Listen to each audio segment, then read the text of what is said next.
VINCENT-TALK.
nyagatare ubanza bwari n'ubwambere uharirimbiye ahari ni show ubonye gute ni performance ubonye gute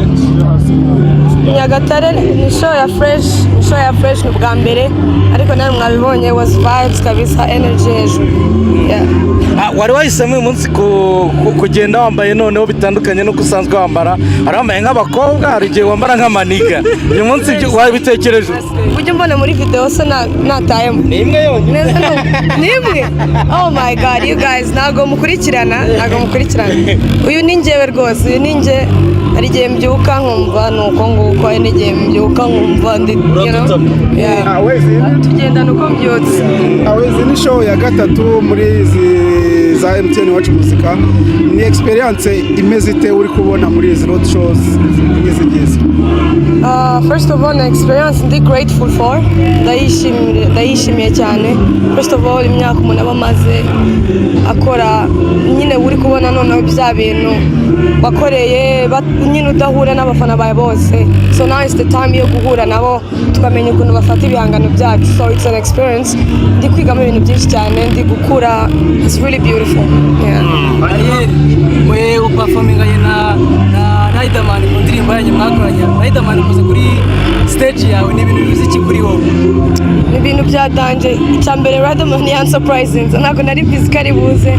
ariko shout out to him ni ibintu byiza cyane he's a big legend you know so I'm grateful for him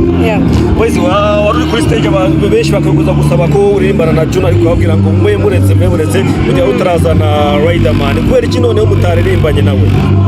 ni heza twaririmba oya ndi kutukubaza uyu munsi bamugusabaga ukomeza kubyanga nese ubwo barabinsabaye kuri show ya gatatu bareke dukomeze turebe reka duhindure ikibazo kubera iki mutujya muririmbana indirimbo kandi mufite indirimbo zikundwa n'abanyarwanda benshi cyane icyo kibazo uzakimbaze MTN Iwacu Muzika Festival irangiye murakoze cyane